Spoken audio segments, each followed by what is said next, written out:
Dan pemirsa untuk mengetahui bagaimana proyeksi perdagangan di pasar modal pada hari ini, kita sudah tersambung melalui line Zoom bersama dengan Rita Effendi Investment Consultant, founder Indonesia Investment Education. Selamat pagi Mbak Rita, apa kabar?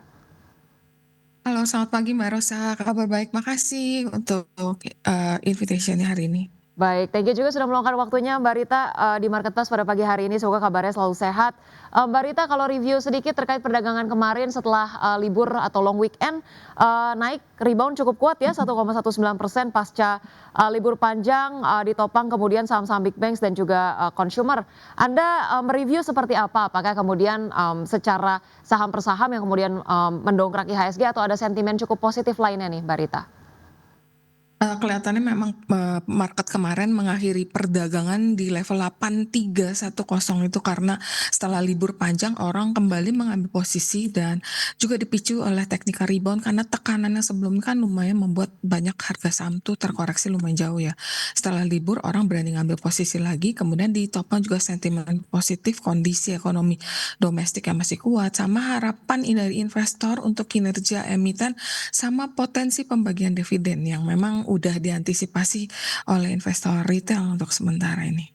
Baik, ada technical rebound setelah kemudian beberapa waktu sebelumnya melemah cukup signifikan dan Nah, sudah mulai banyak investor kemudian mengambil posisi. Anda melihat seberapa berkelanjutan sih Mbak Rita untuk penguatan saham-saham big banks dan juga consumer dalam jangka menengah?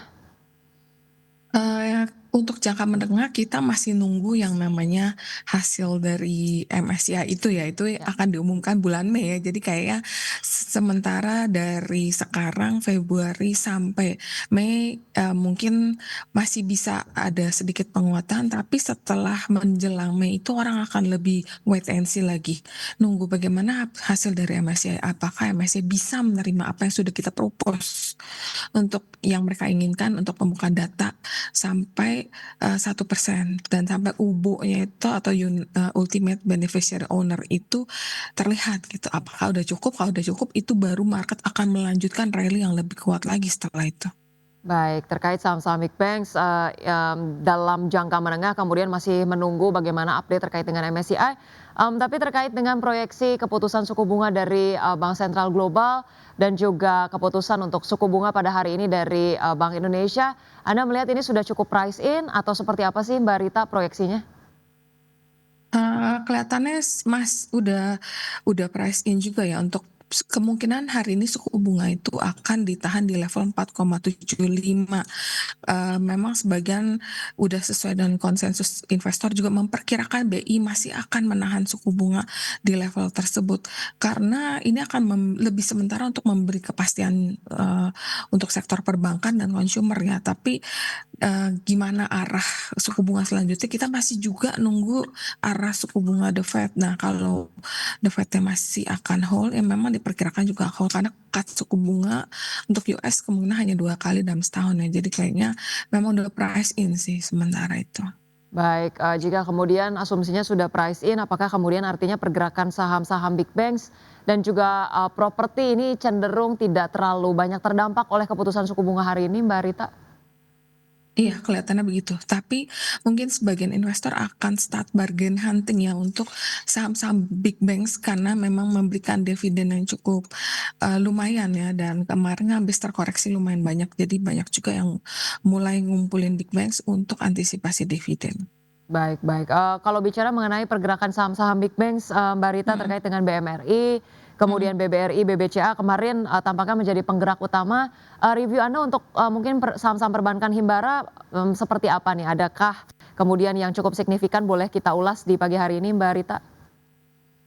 Mungkin untuk sektor banking, tetap menjadi tulang punggung IHSG karena memang the biggest market cap dan likuiditasnya juga cukup terjaga. Jadi kalau investor mau masuk kemudian ada good news, bad news, mereka bisa dengan cepat buy and sell dan pertumbuhan kredit, kualitas aset juga masih terjaga. Jadi sektor ini masih relevan sebagai core portofolio dan ditambah pembagian dividen yang menjadi salah satu yang ditunggu oleh investor. Dan dividen BUMN kan tetap akan tinggi ya meskipun labanya sebagian tuh melambat. Jadi mungkin, untuk Mandiri diperkirakan akan mempertahankan dividen payout ratio di sekitar 78% walaupun labanya hanya tumbuh tipis 0,93 year on year dan dividen BNI diperkirakan 65% payout ratio ini cukup menggiurkan untuk investor yang pengen buy on fundamental dan tetap tenang, ada potensi dividen di sini. BBRI juga tetap dividennya salah satu yang terbesar karena diperkirakan akan membagikan sekitar 80-85% dividen dari laba bersihnya, tertinggi di antara semua bank BUMN, dan pertumbuhan labanya tetap agak melambat untuk BRI, tapi ya itu nggak menjadi masalah karena memang udah diperkirakan selama ini. Jadi memang itu, dan untuk BTN mungkin yang paling kecil ya karena diperkirakan dividen payout ratio sekitar 25-30%. Baik, secara dividen tadi yang paling besar BBRI ya, Mbak Rita ya? BBRI yang paling besar, tapi udah ada dividen interim sebelumnya. Jadi nantinya nggak, untuk saat ini paling besar BBNI karena BBNI belum membagikan dividen Baik. interim. Baik, Gitu. ada BBNI yang belum membagikan dividen interim, tapi di antara saham-saham perbankan Himbara ini, Anda melihat saat ini yang valuasinya atau price range-nya kemudian masih good deal yang mana nih Mbak Rita? Kelihatannya untuk BBNI biasanya agak lagging ya, agak telat dan dia likuiditasnya juga bagus, valuasi juga di antara semua bank secara PBV yang paling menarik sih di antara itu. Baik, secara PBV BBNI ya tadi ya, kemudian Benar. leading dengan likuiditas yang juga cukup mumpuni. Baik, Mbak Rita, dari saham-saham perbankan kita sedikit bergeser ke saham-saham consumer, Mbak Rita. Sejauh apa kemudian saham-saham consumer punya prospek cukup menarik di bulan-bulan ini? Kemudian apakah sentimen utamanya adalah terkait dengan libur panjang juga menuju selama bulan Ramadan ini, atau seperti apa review Anda, Mbak Rita? Untuk saham-saham consumer karena kita menjelang hari raya udah mau kita hari ini udah masuk puasa, itu biasanya saham-saham consumer itu lumayan diminati ya. Jadi memang itu cukup menarik, ditambahkan libur panjang juga, memang, dan dia sektor yang defensif juga. Jadi banyak juga yang start collect untuk menjaga risk ya, karena nggak mau takut marketnya terlalu volatile, banyak yang ngumpulin di consumer juga. Baik baik, menghindari volatilitas pasar, saham-saham consumer Benar, boleh jadi strategi investasi yang cukup defensif di benar. pekan-pekan ini. Untuk saham-saham consumer mungkin ada beberapa yang boleh diulas nih Mbak Rita atau direkomendasikan? Biasa orang suka tuh ya, MAPI menjadi salah satu yang lumayan diminati, kemudian sebenarnya ada MAPA ya, tapi MAPA ini harganya masih nggak bergerak, masih di kisaran 660, sedangkan MAPI di 1325. MAPI itu menjadi saham yang lumayan diminati karena likuiditas dan banyaknya brand-brand under MAPI yang mencetak penjualan cukup lumayan kalau menjelang lebaran gitu, seperti brand-brand Zara dan brand lainnya. Baik baik, saham-saham yang terkait dengan MAPI begitu dan MAPA boleh kemudian menjadi watchlist begitu ya. Dan Benar-benar. kalau misalnya bicara tadi sudah terkait dengan consumer, saya ingin sedikit bicara mengenai juga negosiasi antara Amerika Serikat dan juga Indonesia, Mbak Rita, terkait dengan perjanjian tarif, apakah kemudian ini punya efek yang cukup berarti nih untuk pergerakan di pasar modal, Mbak Rita? Untuk saat ini kayak perjanjian tarif udah nggak menjadi momok ya, atau udah nggak menjadi salah satu yang menakutkan. Jadi kayak ya udah gitu, udah terjadi dan udah diantisipasi. Kelihatannya market sementara lebih fokus ke kemarin kayak untuk MSCI itu lebih lebih menjadi concern, tapi karena kita ada waktu sampai Mei, jadi nggak akan menjadi isu sih untuk perjanjian tarif itu. Baik, sudah cukup ter-price in untuk perjanjian Benar, tarif dengan benar. Amerika Serikat. Tapi di tengah perkembangan dinamika isu yang ada terkait dengan mungkin kalau komoditas emas ini harganya masih cenderung menurun begitu ya Mbak Rita, terkait dengan saham-saham komoditas emas mungkin dalam Mhm. jangka menengah masih ada prospek naik nggak sih Mbak Rita, atau mungkin di tengah dinamika suku bunga yang cenderung hawkish ini kayaknya belum ada pergerakan tanda-tanda kenaikan nih Mbak Rita? Ya, untuk emas mungkin sementara harga komoditasnya nggak akan terlalu bergerak jauh, tapi investor menunggu Inclusion dari GDX atau MSCI Gold ya, diperkirakan tuh di rebalancing sekitar 14 Maret. Jadi ada beberapa saham emas yang lumayan diperhatikan seperti saham emas dan ARCI yang diperkirakan bisa masuk ke GDX Junior Index. Jadi ya selektif ya saham emasnya yang dipantau oleh investor. Baik, ada sentimen terkait MSCI, menunggu kepastian hingga 14 Maret begitu ya, ada sejumlah saham Benar, tadi ada emas dan juga ARCI yang kemudian benar. berpotensi, bisa masuk. Baik, Mbak Rita selain daripada sentimen-sentimen tadi kita juga akan bahas berbagai saham pilihan, tapi kita perlu jeda terlebih dahulu Mbak Rita. Pemirsa jangan kemana mana tetaplah bersama kami di Market Pass.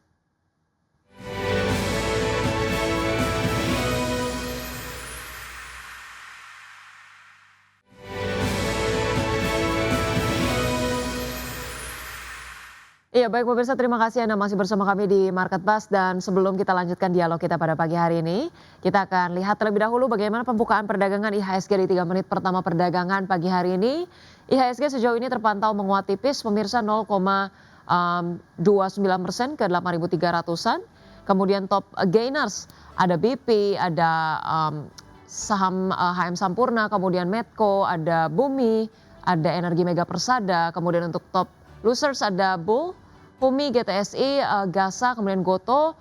Secara sektoral Basic Industries memimpin penguatan disusul energi, transportasi teknologi, dan juga non-cyclical. Sementara itu properti dan juga industri sejauh ini masih melemah. Kemudian untuk bursa Asia pemirsa pada pagi hari ini Nikkei terpantau dibuka menguat 0,85%, STI menguat 0,95%. Kospi menguat 2,54% dan Hang Seng sejauh ini masih kemudian tidak membuka perdagangan di perdagangan hari ini. Kita akan kembali mengulas saham-saham tadi pemirsa bersama dengan Barita Effendi, Investment Consultant Founder Indonesia Investment Education. Baik Mbak Rita, kalau tadi kita ulas sedikit posisi pembukaan perdagangan IHSG di pagi hari ini, tampaknya saham-saham energi memimpin penguatan begitu ya menopang IHSG. Sentimen ataupun faktor penguat apa saja Mbak Rita yang kemudian melandasi optimisme terkait dengan saham-saham energi? Saham-saham tambang dan energi itu memang kemarin itu lumayan mendominasi. Itu memang karena dikombinasi oleh faktor global dan domestik. Dari global tuh harga komoditas kayak batu bara sama minyak kan lumayan masih stabil ya. Sama potensi kenaikan harga gas karena demand daripada AI. Jadi itu lumayan membuat kayak kita lihat hari ini Medco dibuka langsung naik 6,5%. Memang ada berita perusahaan gas itu lagi antisipasi kenaikan demand dari permintaan data center sama AI. Jadi AI itu butuh data center. Jadi kebutuhan data center yang tinggi itu butuh gas. Jadi itu yang membuat saham-saham energi itu lumayan tinggi nih. Baik, baik.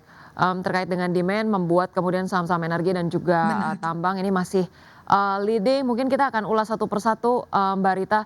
Seberapa menarik Bull untuk kemudian menjadi pilihan investasi Mbak Rita Oke. untuk jangka pendek atau seperti apa?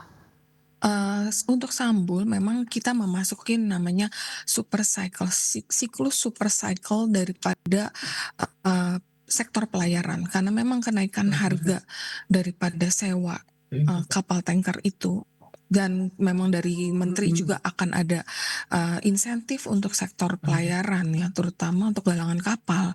Itu membuat sektor pelayaran ini sangat menarik dan ini bukan untuk short term, lebih ke panjang, tapi short term kita pakai teknikal. Tapi Baik. untuk panjangnya itu prospeknya jauh lebih menarik. Baik, justru ada katalis yang cukup positif untuk Benar. sektor pelayaran. Bull masih menarik kemudian untuk investasi jangka panjang ya dengan Boleh. support 480 dan resistance 610. Untuk BP tampaknya tadi pagi hari ini juga masih leading di jajaran top gainers. Seperti apa Ya. reviewnya Mbak Rita? Untuk BP memang menarik karena secara valuasi dia murah, dia juga akan masuk ke sektor lain seperti gas juga yang memang lagi dikembangin dan ada rumor kalau Bakri itu akan masuk ke BP. Nah, apakah itu akan benar atau enggak kita akan tunggu ya, namanya market itu selalu buy on rumor, sell on news nantinya. Baik, BP direkomendasikan di support 182, resistance Benar. 242. Untuk Inet ada proyeksi seperti apa atau kemudian menarik secara teknikal Mbak Rita? Ya, untuk Inet karena memang, banyak agresif pembelian buyback daripada emiten itu membuat secara teknikal saham Inet itu menjadi sangat menarik. Makanya kita, memantau pergerakan Inet dan, kalau kita lihat, WiFi dan ini kan saling terkoneksi ya. Jadi Ya, WiFi-nya itu juga udah membentuk teknikal yang sangat, menarik. Itu membuat Inetnya juga, narik dan demand untuk, sektor telco ini juga masih tinggi ya. Jadi ya arus, mudik, kebutuhan akan, WiFi untuk berkomunikasi itu membuat sektor ini masih boleh sangat dicermatin. baik, Inet menarik secara teknikal, di support 360 dan resistance 498, saham pilihan terakhir MEDC, di tengah Medco. penguatan pagi hari ini masih seberapa menarik Mbak Rita? Iya, Medco itu memang, kita proyeksikan kemarin untuk dibeli hari ini, tapi ternyata hari ini langsung buka di 6%. Nah, itu Medco itu yang tadi, aku bilang karena ada kebutuhan akan gas ya, sama, proyek juga membutuhkan pasokan energi. Jadi kebutuhan akan energi itu lumayan meningkat, untuk pembangunan banyak data center, pembangkit listrik baru, sama, semuanya itu butuh gas baru. Nah, Medco itu bisa menyediakan untuk itu, makanya kita lihat hari ini langsung naik 7,7%. Baik, baik. Apakah ini artinya saham Medco masih, kemudian menarik untuk sepanjang hari ini Mbak Rita? Masih cukup menarik karena Medco baru mengumumkan akuisisi Blok Saka Kemang dan Sol Saka Kemang di Sumatera. Nah itu memang, menaikkan kepemilikan dia di blok gas itu menjadi salah satu katalis yang sangat menarik juga untuk Medco. Baik, itu dia beberapa, katalis positif untuk saham Medco, menarik untuk Ya, diperdagangkan, hari ini dengan, support 1425 dan resistance 2070. Terima kasih banyak, Mbak Rita sudah memberikan, berbagai insight dan juga informasi yang menarik. Kami ucapkan terima kasih sekali lagi Mbak Rita Effendi, Investment Consultant Founder Indonesia Investment terima kasih Education. Sampai Mbak berjumpa Rosa. kembali, salam sehat Mbak Rita. Thank you.